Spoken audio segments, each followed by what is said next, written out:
జై వీరబ్రహ్మ జై గోవిందమాంబ జై. నేను మీ కృష్ణమాచార్య.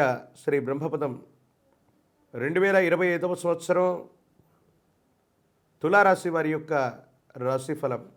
శివాయ బ్రహ్మణే నమ, వీరబ్రహ్మేంద్ర స్వామిని నమో నమ. 2025వ సంవత్సరం తులారాశి వారికి సంబంధించిన యోగం, ఆ పరంపర ఇంకా కొనసాగుతూనే ఉంది. కొన్ని రోజులు, కొన్ని మాసాలు లేదా సంవత్సరాలుగా తులారాశి వారి యొక్క జాతకంలో మనం కొన్ని ఊహించని అద్భుతమైనటువంటి ఫలితాలని మనం చూస్తూ ఉంటాం.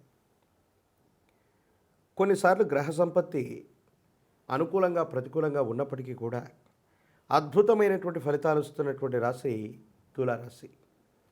గ్రహ సంబంధమైనటువంటి పరిస్థితుల్లో కొన్నిసార్లు ఇలాగ జరుగుతూ ఉంటుంది. కానీ నా అభిప్రాయం ప్రకారం ప్రశ్నాశాస్త్రాన్ని అనుసరించి చూసినా, గోచార పరిస్థితులను చూసినా కూడా మరింత అనుకూలవంతమైనటువంటి ఫలితాలే ఈ 2025వ సంవత్సరంలో కూడా రాబోతున్నాయి అన్నది ముమ్మాటికి వాస్తవం. వృత్తి ఉద్యోగ స్థానాలు బాగున్నాయి. కొత్త ఉద్యోగం కోసం వెతికే వాళ్ళకి అనుకూలవంతమైనటువంటి కొలువులు లభిస్తాయి. ఉన్నటువంటి ఆటంకాలు, ఇబ్బందులు, సమస్యలు, ప్రతిబంధకాలు తొలగిపోతాయి. అనుకూలవంతమైనటువంటి స్థితిగతుల్లో జీవితం ఉండబోతుంది అనటంలో ఎటువంటి సందేహం కూడా లేదు. ప్రత్యేకించి ఆర్థికపరమైనటువంటి అంశాలు బాగున్నాయి. ఎంతో కాలంగా ధనం నిలబడట్లేదనో, అన్యాయకరమైనటువంటి పరిస్థితుల్లో ఖర్చు అవుతున్నటువంటి ధన సంబంధమైనటువంటి పరిస్థితుల్లో సానుకూలవంతమైనటువంటి స్థితిగతికి కారణమై యోగదాయకమైనటువంటి ఫలితాలను ఇచ్చేటువంటి అవకాశం ఉంది. జీవితంలో ఏ ఒక్క వ్యక్తికి మనం రుణగ్రస్తులుగా ఉండకూడదన్న ఆలోచన చేత మీరు చేసేటువంటి ప్రయత్నాలు సఫలీకృతమవుతాయి. కొత్త ప్రాజెక్టులు తీసుకురాగలుగుతారు. కొత్త రుణాలు పొందగలుగుతారు. పాత రుణాలని తీర్చివేసేటువంటి అవకాశం ఉంది. కొంతమంది వ్యక్తులు మిమ్మల్ని విశ్వసించినటువంటి వాళ్ళ కోసం మీరు చేయదగినంతా చేస్తారు. కానీ కొంతమంది వ్యక్తులకి ఎంత చేసినప్పటికీ కూడా కృతజ్ఞతారాహిత్యం వల్ల వాళ్ళ యొక్క బుద్ధిని మార్చుకోరు. అది మనకు సన్నిహితులైన రక్త సంబంధికులైనా కూడా అంతే. మీ విషయంలో రక్త సంబంధికులు అవ్వచ్చు, సన్నిహితులైనటువంటి ఒక వ్యక్తికి మీరు చేసినటువంటి సహాయాన్ని మరిచిపోయి కృతజ్ఞతారాహిత్యంగా వాళ్ళు ప్రవర్తించడం మాత్రం మీ మానసికమైనటువంటి వేదనకి కారణమయ్యేటువంటి అవకాశం ఉంది. సైబర్ నేరగాల వల్ల జాగ్రత్తగా ఉండండి.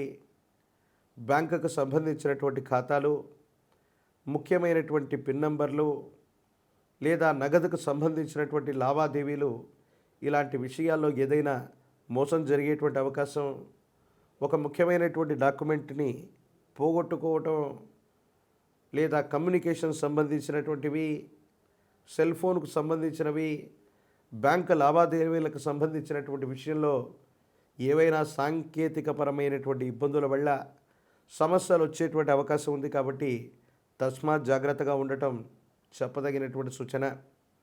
ప్రత్యేకించి వివాహ బంధం బాగుంది. ప్రేమ వివాహం కోసం లేదా సరైనటువంటి భాగస్వామ్య వివాహం కోసం ప్రయత్నం చేస్తున్నటువంటి వాళ్ళకి ఇది అత్యంత అనుకూలవంతమైనటువంటి సందర్భంగా మనం చెప్పచ్చు. దైనందిన జీవితంలో యోగదాయకమైనటువంటి ఫలితాలు వస్తున్నటువంటి సందర్భంలోనే నరఘోష, నరదిష్టి, నరపీడలు అధికమవుతూ ఉంటాయి. అసలు ఇవి వస్తే ఏం జరుగుతాయి అన్నటువంటి ఆలోచన మన మనసులో ఉంటుంది. ఉన్న ఫలంగా ఆర్థిక పరిస్థితులు బాగానే ఉన్నాయి. నరఘోష రావడం వల్ల మనకేంటి సమస్య అంటగానే ఆరోగ్యపరమైన చిక్కులు రావచ్చు. మన చుట్టూ ఉన్నటువంటి వాళ్లతో మనకు అనవసరంగా విరోధాలు ఏర్పడవచ్చు. ఘర్షణాపూరితమైనటువంటి వాతావరణము జరగచ్చు. ఈ రకమైనటువంటి ఇబ్బందులు కొన్ని రకాలైనటువంటి సమస్యలకు కారణమై ఏం చేయాలో అర్థం కాక, ఏమవుతుందో తెలియక సంఘర్షణతో కూడిన జీవన విధానంలోకి మీరు వెళ్ళిపోతారు. ఇవి మానసికమైనటువంటి ఇబ్బందులకి కారణమయ్యేటువంటి అవకాశం ఉంది. కాబట్టి ఇలాంటి విషయాల పట్ల తస్మాత్ జాగ్రత్తగా ఉండటం చెప్పదగిన సూచన. కొన్ని విషయాల్లో మనల్ని అర్థం చేసుకుంటారనుకున్న వ్యక్తులు అర్థం చేసుకోలేకపోవటం, అపోహలు, అపార్థాలకు తావిచ్చేటువంటి సంఘటనలు కూడా ఉంటాయి. వీటి పట్ల జాగ్రత్తగా ఉండండి. ఆర్థిక వ్యవహారాలు బాగున్నాయి. ఉద్యోగ సంబంధమైన పరిస్థితులు బాగున్నాయి. బదిలీల మీద వెళ్ళగలుగుతారు. ప్రమోషన్స్ లభిస్తాయి. వృత్తి వ్యాపార సంబంధమైనటువంటి పరిస్థితులు అత్యద్భుతంగా ఉన్నాయి.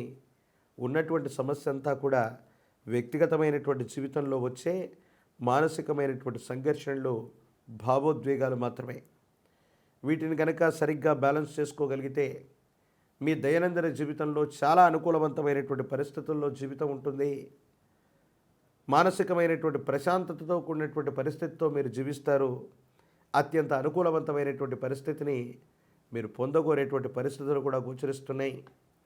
ఈ రాశిలో ఉన్నటువంటి రాజకీయ నాయకులు, ప్రజా సంబంధమైనటువంటి పదవులు, మీడియా, సినిమా రంగాల్లో ఉన్నటువంటి వాళ్ళకి చాలా అనుకూలంగా ఉంది.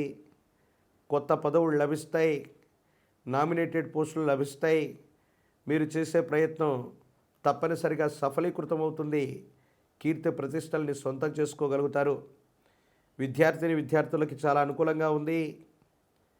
ముఖ్యమైనటువంటి ప్రఖ్యాతి కలిగినటువంటి కళాశాలలు, యూనివర్సిటీల్లో మీకు సీటు వస్తుంది. అనుకూలవంతమైనటువంటి ఫలితాలని మీరు తప్పకుండా పొందేటువంటి అవకాశం కూడా కనపడుతున్నట్టుగా మనం చెప్పచ్చు. నిరుద్యోగులకి ఉద్యోగ కాలం, వివాహం కానటువంటి స్త్రీ పురుషులకి అత్యంత అనుకూలవంతమైనటువంటి స్థితిగతుల్లో జీవితం ఉండబోతుంది. కేవలం ఆరోగ్యపరమైన అంశాల పట్ల మాత్రమే జాగ్రత్తగా ఉండేటువంటి ప్రయత్నం చేయండి. భావోద్వేగాల్ని నియంత్రణలో ఉంచుకోండి. మిగతా అంశాలన్నీ కూడా అత్యంత అనుకూలవంతంగా ఉండబోతాయనటంలో ఎటువంటి సందేహం కూడా లేదు. మరిన్ని అనుకూలవంతమైనటువంటి ఫలితాలు పొందడానికి గాను అదృష్ట లక్ష్మి లేదా శచీదేవి లేదా ఇంద్రాణి, ఈ అమ్మవారి దేవతా స్వరూపాన్ని ఎంత పూజిస్తే భగవత్ సంబంధమైనటువంటి అనుగ్రహం అంత ఎక్కువగా కలుగుతూ ఉంటుంది. యోగదాయకమైనటువంటి ఫలితాలని మనం పొందుతూ ఉంటాం. భగవత్ సంబంధమైనటువంటి అనుగ్రహం చేత శుక్రవారం పూట కానీ, పూర్ణతిథిగా పిలువబడేటువంటి పౌర్ణిమ రోజు కానీ ఇంద్రాణి అమ్మవారి యొక్క చిత్రపటాన్ని ఇంటి ప్రాంగణంలోకి తీసుకొని వచ్చి తూర్పు దిక్కులో ఉంచి అమ్మవారిని విశేషంగా పూజిస్తూ ఉంటే జాతకంలోని సర్వ అరిష్టాలు తొలగిపోతాయి. అనుకూలవంతమైనటువంటి ఫలితాలు తప్పకుండా లభించేటువంటి అవకాశం కనపడుతుంది. మరిన్ని వీడియోలు చూడడానికి గాను మన ఛానల్ని లైక్ చేయండి, షేర్ చేయండి, తప్పకుండా సబ్స్క్రైబ్ చేయండి.